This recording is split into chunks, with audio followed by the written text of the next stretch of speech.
CIET NCERT द्वारा प्रस्तुत है कक्षा 7 के लिए हिंदी की ध्वनि पाठ्यपुस्तक मल्हार।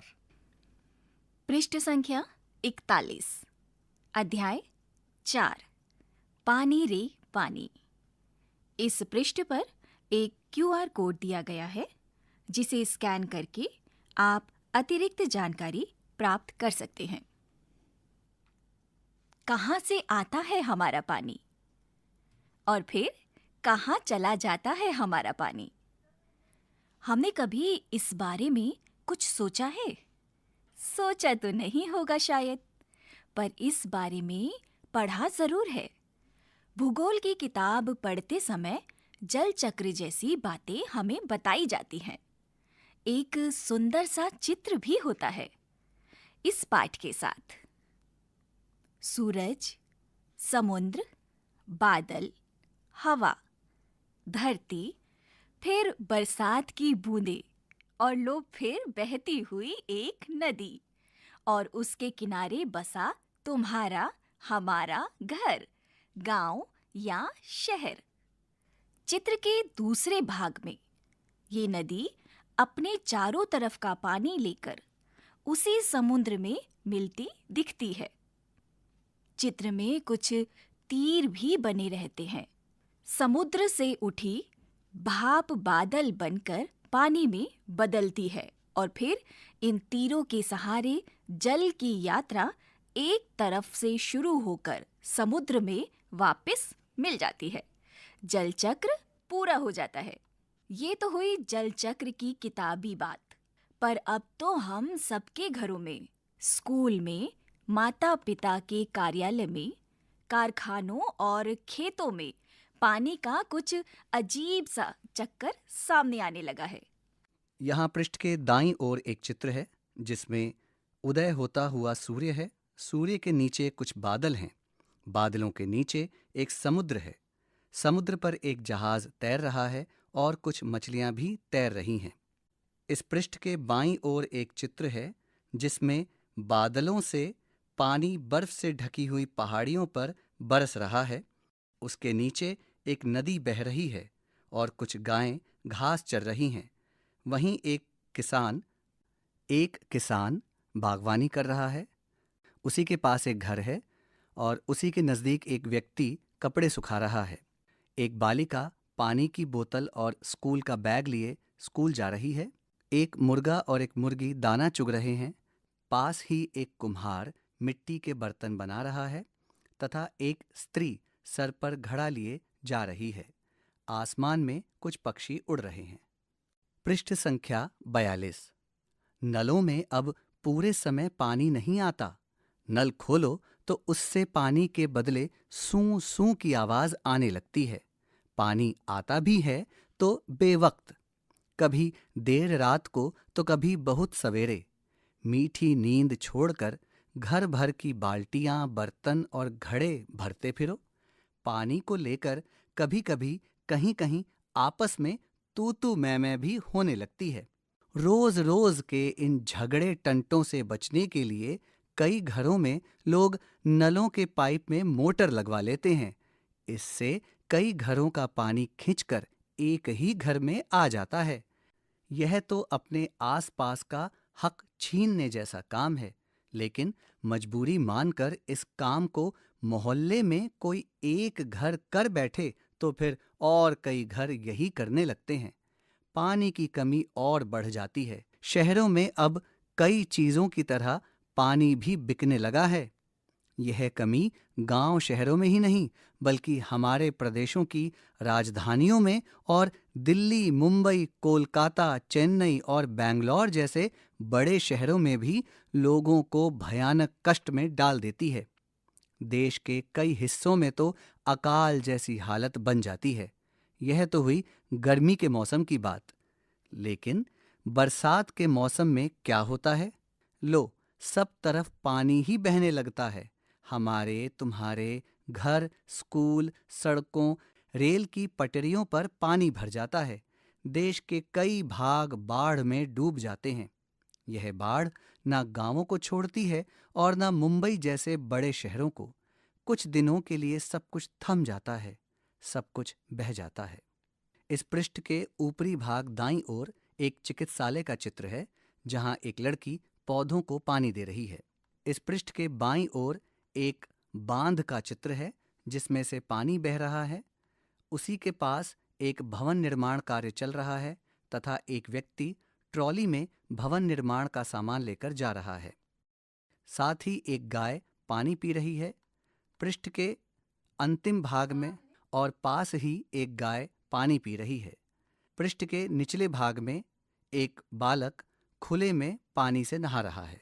पृष्ठ संख्या 43। ये हालात हमें बताते हैं कि पानी का बेहद कम हो जाना और पानी का बेहद ज्यादा हो जाना, यानी अकाल और बाढ़, एक ही सिक्के के दो पहलू हैं। यदि हम इन दोनों को ठीक से समझ सके और संभाल लें तो इन कई समस्याओं से छुटकारा मिल सकता है। चलो थोड़ी देर के लिए हम पानी के इस चक्कर को भूल जाएं और याद करें अपनी गुल्लक को। जब भी हमें कोई पैसा देता है, हम खुश होकर दौड़कर उसे झट से अपनी गुल्लक में डाल देते हैं। 1 रुपया, 2 रुपया, 5 रुपया, कभी सिक्के तो कभी छोटे बड़े नोट, सब इसमें धीरे धीरे जमा होते जाते हैं। फिर जब कभी हमें कुछ पैसों की जरूरत पड़ती है तो इस गुल्लक की बचत का उपयोग कर लेते हैं। हमारी यह धरती भी इसी तरह की खूब बड़ी गुल्लक है। मिट्टी की बनी इस विशाल गुल्लक में प्रकृति वर्षा के मौसम में खूब पानी बरसाती है। तब रुपयों से भी कई गुना कीमती इस वर्षा को हमें इस बड़ी गुल्लक में जमा कर लेना चाहिए। हमारे गांवों में, शहर में जो छोटे बड़े तालाब, झील आदि हैं, वे धरती की गुल्लक में पानी भरने का काम करते हैं। इनमें जमा पानी जमीन के नीचे छिपे जल के भंडार में धीरे धीरे रिस कर, छन कर जा मिलता है। इससे हमारा भूजल भंडार समृद्ध होता जाता है।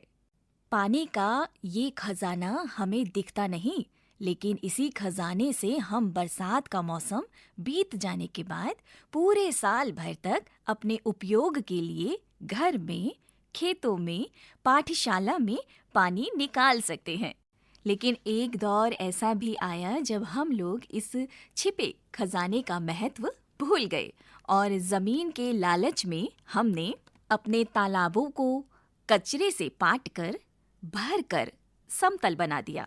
देखते ही देखते इन पर तो कहीं मकान, कहीं बाजार, स्टेडियम और सिनेमा आदि खड़े हो गए।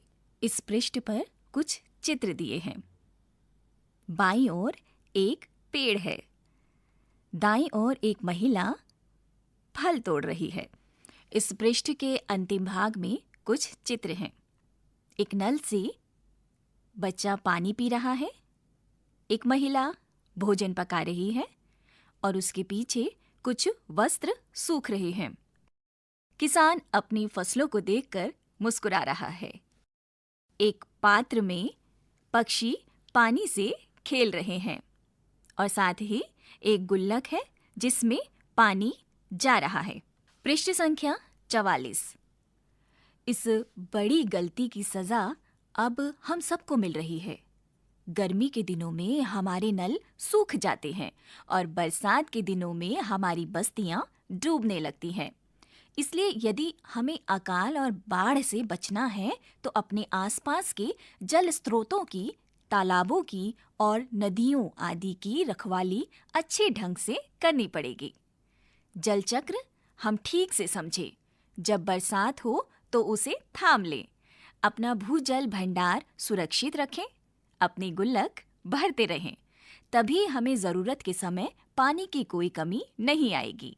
यदि हमने जल चक्र का ठीक उपयोग नहीं किया तो हम पानी के चक्कर में फंसते चले जाएंगे। इस पाठ के लेखक हैं अनुपम मिश्र।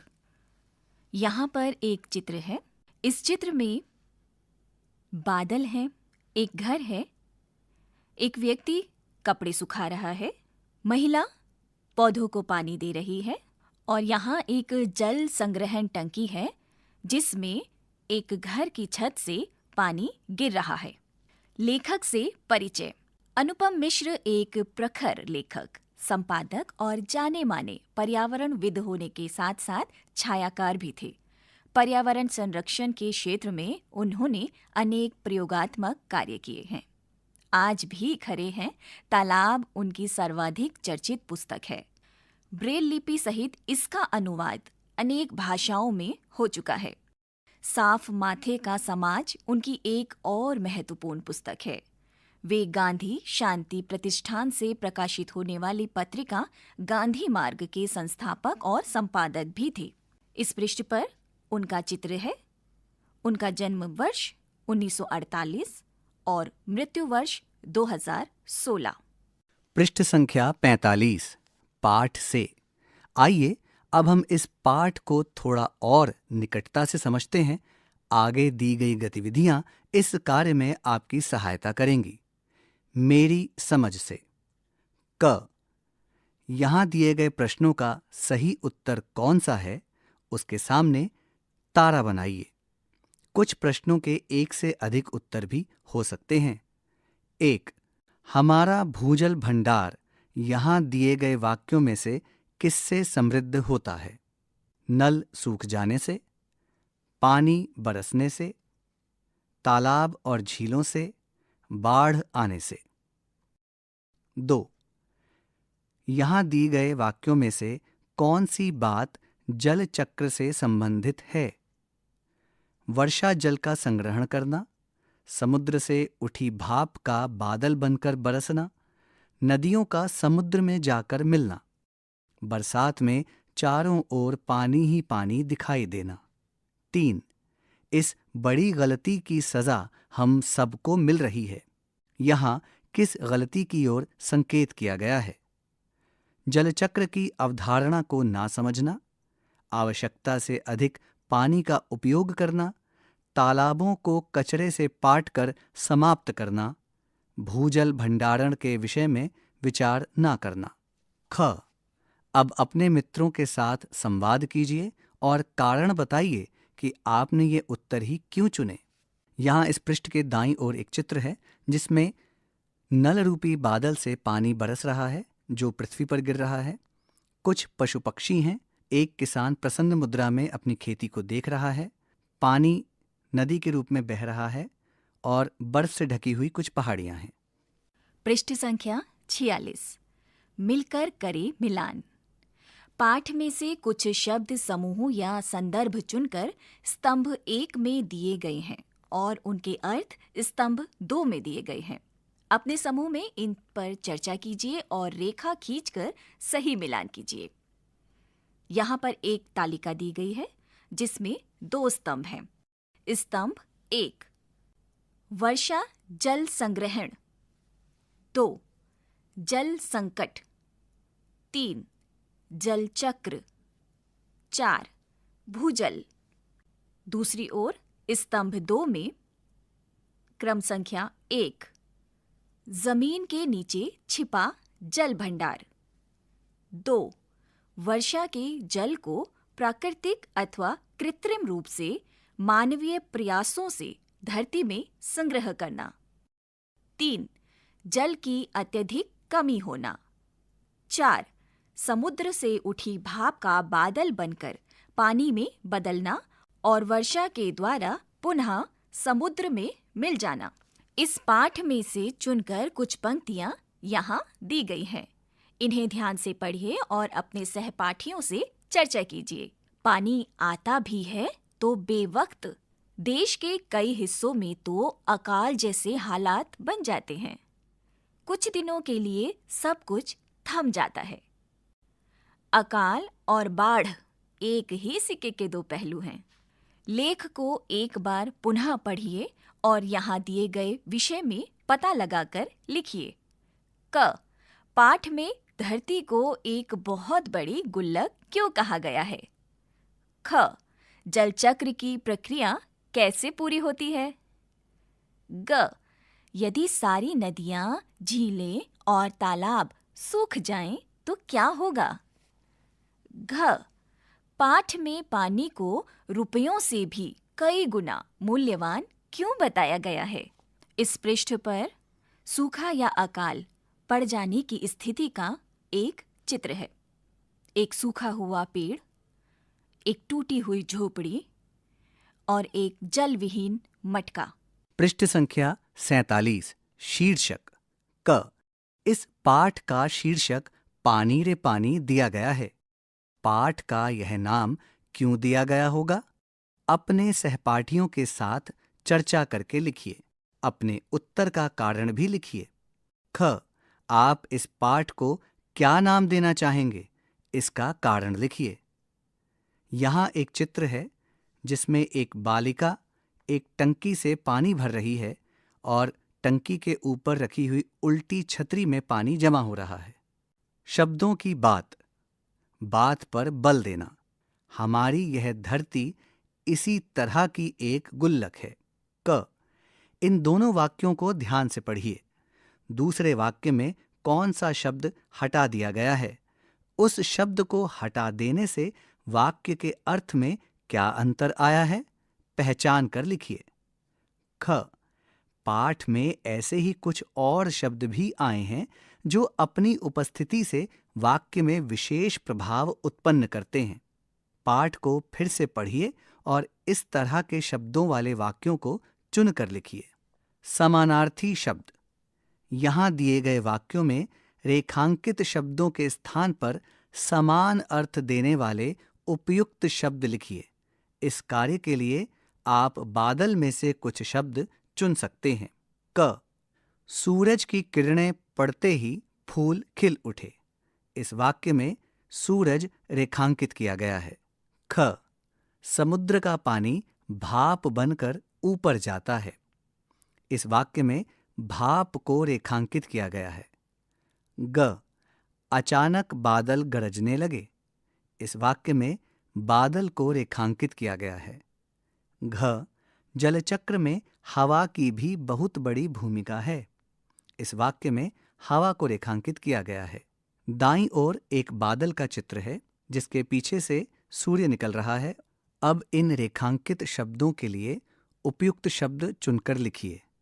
आपके लिए संकेत शब्द इस प्रकार हैं: सूर्य, मेघ, भास्कर, पवन, वारिद, वायु, दिवाकर, जलद, वाष्प, समीर, दिनकर, नीरद। यहाँ इस पृष्ठ पर कुछ चित्र दिए गए हैं। कुछ बादलों के पीछे से एक सूर्य है। बरसते हुए बादलों का पानी पहाड़ों की चोटियों पर गिर रहा है। उससे निकलती हुई एक नदी समुद्र को मिल रही है। समुद्र पर एक स्टीमर चल रहा है और समुद्र से भाप उठती हुई जा रही है। पृष्ठ संख्या 48 उपसर्ग। देश के कई हिस्सों में तो अकाल जैसे हालात बन जाते हैं। उपर्युक्त वाक्य में रेखांकित शब्द में अ ने काल शब्द में जुड़कर एक नया अर्थ दिया है। काल का अर्थ है समय, मृत्यु, जबकि अकाल का अर्थ है कुसमय, सूखा। कुछ शब्दांश किसी शब्द के आरंभ में जुड़कर उसके अर्थ में परिवर्तन कर देते हैं या कोई विशेषता उत्पन्न कर देते हैं और इस प्रकार नए शब्दों का निर्माण करते हैं। इस तरह के शब्दांश उपसर्ग कहलाते हैं। आइए कुछ और उपसर्गों की पहचान करते हैं। यहाँ 2 तालिका दी गई हैं जिसके मध्य में देश लिखा है। बाईं ओर कुछ उपसर्ग दिए गए हैं जिन्हें दाईं ओर शब्दांशों के साथ मिलाना है। बाईं ओर प्र, वि, पर, स्व और दाईं ओर प्रदेश, विदेश, परदेश, स्वदेश। अब आपको देश शब्द के साथ इनको मिलाना है। अब आप भी उपसर्ग के प्रयोग से नए शब्द बनाकर उनका वाक्यों में प्रयोग कीजिए। यहाँ मध्य में पात्र और ज्ञान लिखा है और बाईं ओर सु, अ, वी। अब आप बाईं ओर दिए गए उपसर्गों से शब्द बनाकर मध्य में दिए गए शब्दों से जोड़कर दाईं ओर दी गई तालिका में लिखिए। पाठ से आगे आपकी बात। क। धरती की गुल्लक में जलराशि की कमी न हो, इसके लिए आप क्या क्या प्रयास कर सकते हैं? अपने सहपाठियों के साथ चर्चा करके लिखिए। ख। इस पाठ में एक छोटे से खंड में जल चक्र की प्रक्रिया को प्रस्तुत किया गया है। उस खंड की पहचान करें और जल चक्र को चित्र के माध्यम से प्रस्तुत करें। ग। अपने द्वारा बनाए गए जल चक्र के चित्र का विवरण प्रस्तुत कीजिए। पृष्ठ संख्या 49। सृजन। क। कल्पना कीजिए कि किसी दिन आपके घर में पानी नहीं आया। आपको विद्यालय जाना है। आपके घर के समीप ही एक सार्वजनिक नल है। आप बाल्टी आदि लेकर वहां पहुंचते हैं और ठीक उसी समय आपके पड़ोसी भी पानी लेने पहुंच जाते हैं। आप दोनों ही अपनी अपनी बाल्टी पहले भरना चाहते हैं। ऐसी परिस्थिति में आपस में किस प्रकार का विवाद, तू मैं ना हो, यह ध्यान में रखते हुए 5 संदेश वाक्य स्लोगन तैयार कीजिए। यहाँ एक चित्र है जिसमें एक नल से जहां एक नल से पानी भरने के लिए एक बालिका और 2 लड़के आए हुए हैं। यहाँ एक चित्र है जिसमें एक नल से पानी बाल्टी में भरा जा रहा है। यहाँ एक चित्र है जिसमें एक नल से पानी बाल्टी में भरा जा रहा है। पास ही एक लड़की है और साथ ही 2 लड़के अपने हाथों में पानी का बर्तन लिए आपस में विवाद कर रहे हैं। ख। सूरज, समुद्र, बादल, हवा, धरती, फिर बरसात की बूंदें और फिर बहती हुई एक नदी और उसके किनारे बसा तुम्हारा हमारा घर, गांव या शहर। इस वाक्य को पढ़कर आपके सामने कोई एक चित्र उभर आया होगा। उस चित्र को बनाकर उसमें रंग भरिए। यहाँ आपके चित्र के लिए समुचित रिक्त स्थान दिया गया है। पृष्ठ संख्या 50। यहाँ हम सबकी दिनचर्या से जुड़ी कुछ गतिविधियों के चित्र हैं।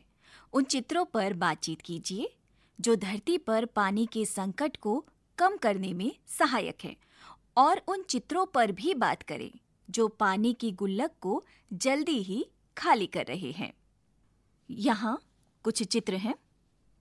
पहला चित्र, यहाँ एक बालक पानी से नहा रहा है। दूसरा चित्र, बालिका पौधों को पानी दे रही है। तीसरा चित्र, एक फिल्टर है जिसमें नल के माध्यम से पानी दूसरे पात्र में आ रहा है। चौथे चित्र में कुछ मजदूर मिट्टी खोद रहे हैं। पांचवा चित्र, एक बालक मंजन कर रहा है और नल खुला हुआ है। छठे चित्र में एक मोटर के द्वारा नल से पानी बाल्टी में भरा जा रहा है। सातवां चित्र, एक बालक और एक बालिका पौधारोपण कर रहे हैं। आठवां चित्र, एक महिला पानी से अपना स्कूटर धो रही हैं। नौवां चित्र, एक खाली कक्षा का चित्र है जहां पर लाइट और पंखे चल रहे हैं।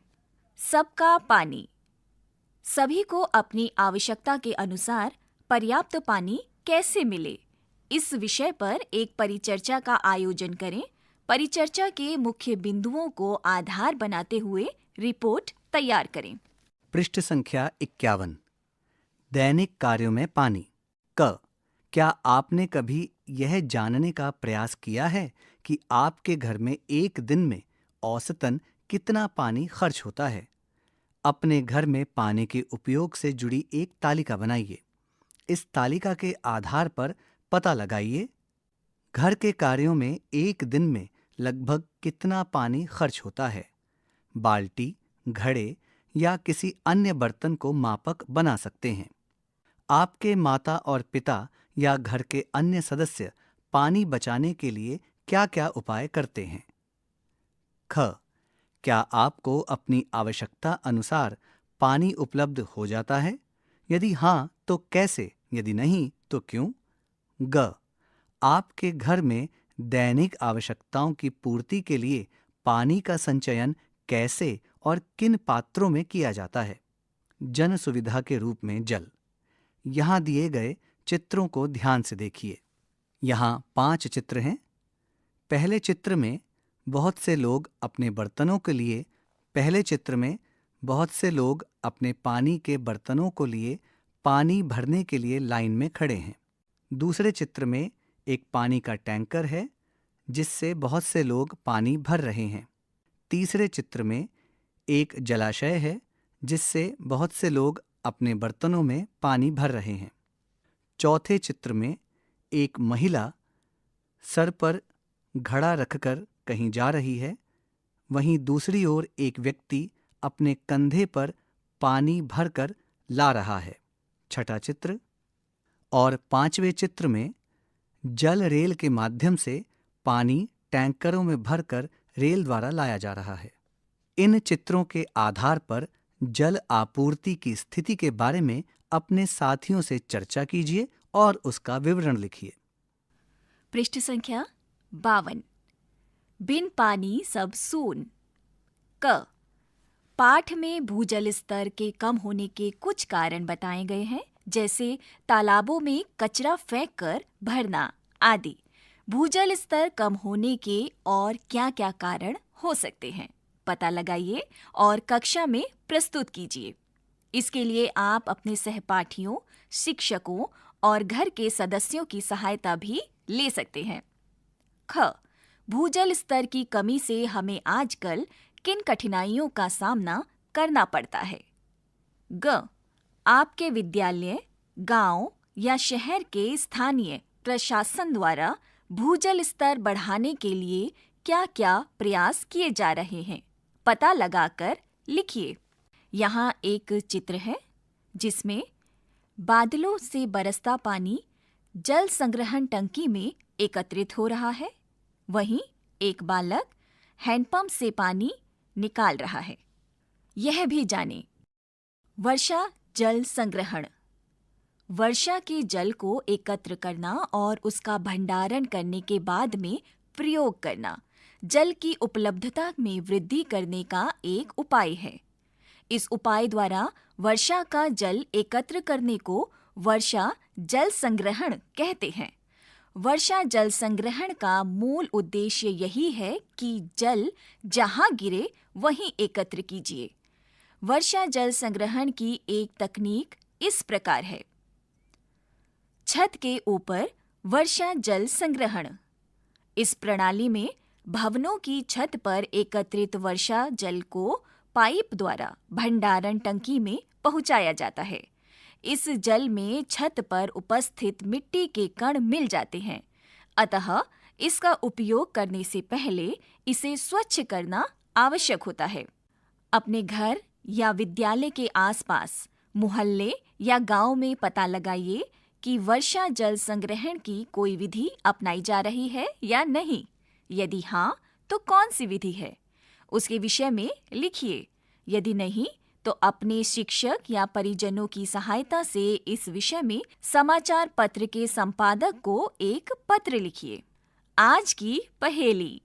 जल के प्राकृतिक स्रोत हैं वर्षा, नदी, झील और तालाब. दिए गए वर्ग में जल और इन प्राकृतिक स्रोतों के समानार्थी शब्द ढूंढिए और लिखिए. और यहाँ चित्र में एक वर्ग पहेली दी गई है जिसमें कुछ वर्ण दिए गए हैं. इन वर्णों से आपको वर्षा, नदी, झील और तालाब के समानार्थी शब्द ढूंढने हैं. पहली पंक्ति. क, में, क, ग, ब, पा, ज, र. दूसरी पंक्ति. ल, ह, व, नी, न, र, ला, ज.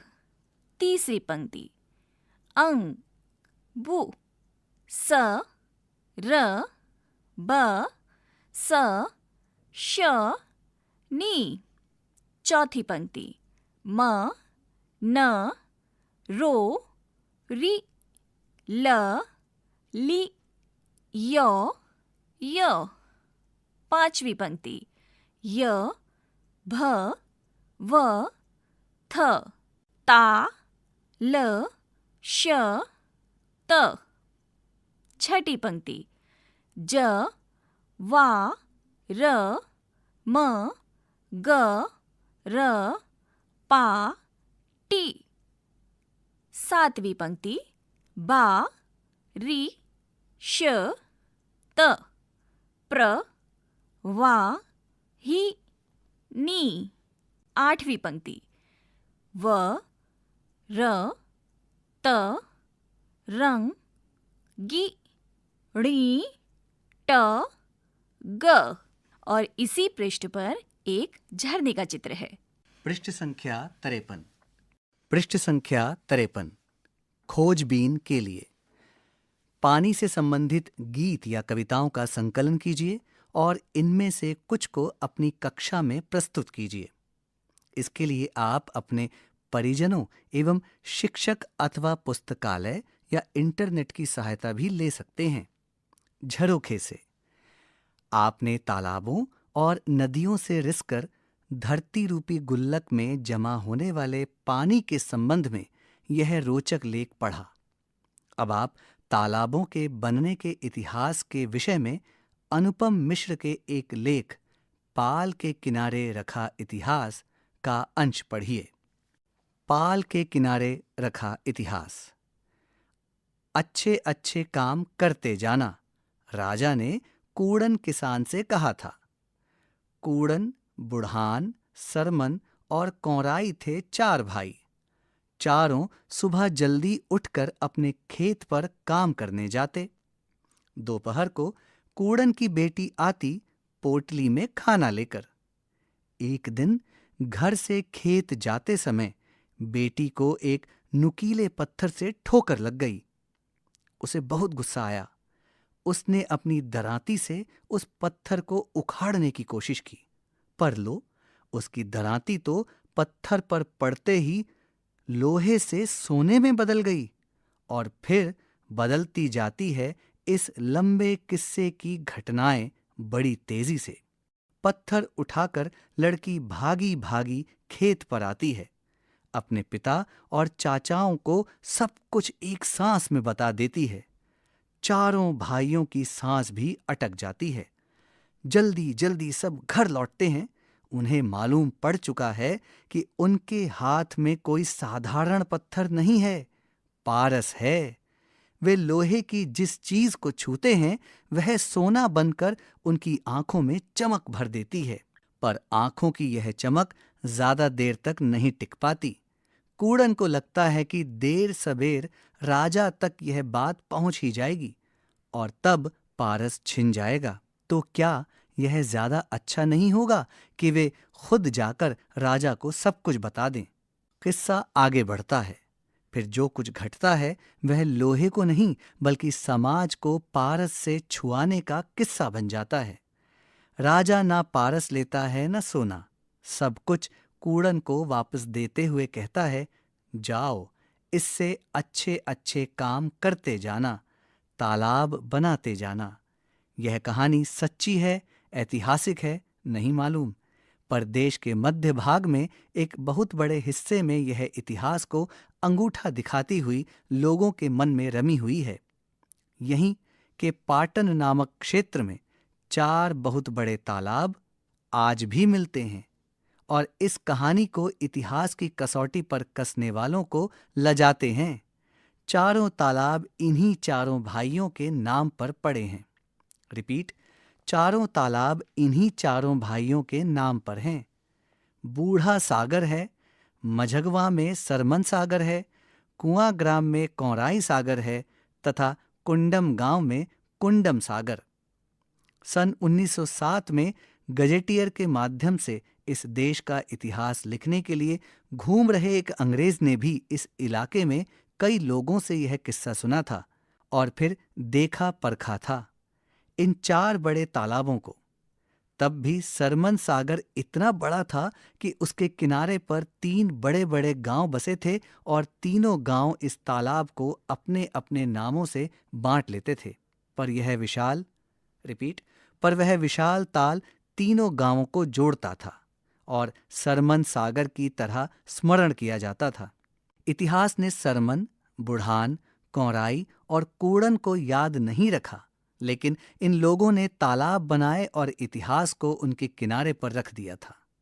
देश के मध्य भाग में ठीक हृदय में धड़काने वाला यह किस्सा उत्तर दक्षिण, पूरब पश्चिम चारों तरफ किसी न किसी रूप में फैला हुआ मिल सकता है और इसी के साथ मिलते हैं सैकड़ों हजारों तालाब। इनकी कोई ठीक गिनती नहीं है। इन अनगिनत तालाबों को गिनने वाले नहीं, उन्हें तो बनाने वाले लोग आते रहे और तालाब बनते रहे। किसी तालाब को राजा ने बनाया तो किसी को रानी ने, किसी को किसी साधारण गृहस्थ ने तो किसी को किसी असाधारण साधु संत ने। जिस किसी ने भी तालाब बनाया वह महाराज या महात्मा ही कहलाया।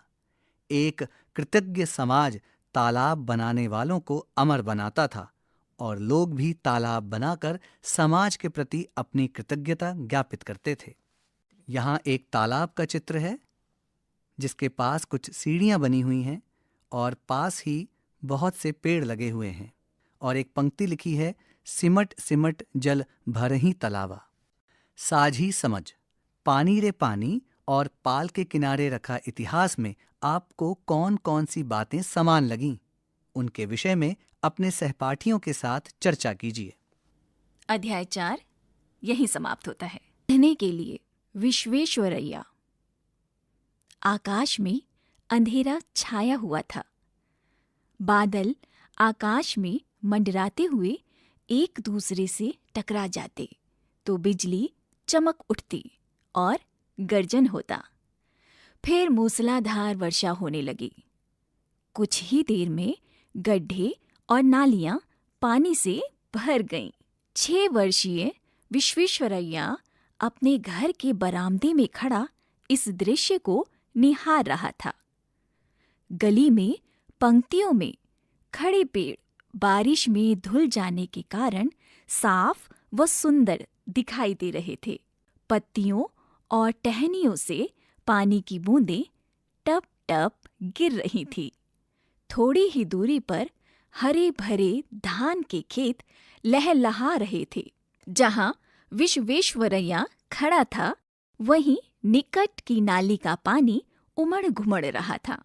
उसमें भंवर भी उठ रहे थे।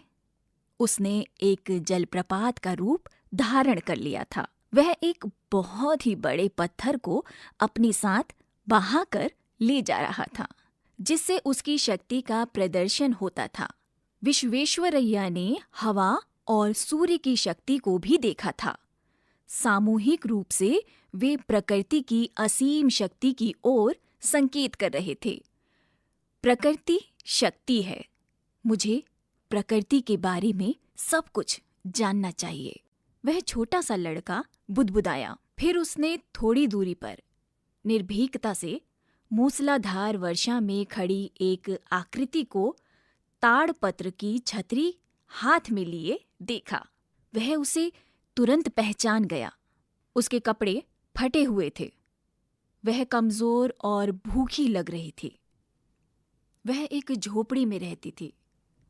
उसके बच्चे कभी स्कूल नहीं जाते। वह गरीब थी। विश्वेश्वरैया ने सोचा, वह इतनी गरीब क्यों है? उन्होंने बड़ी गंभीरता से प्रकृति और गरीबी के कारण के बारे में जानने का प्रयास किया।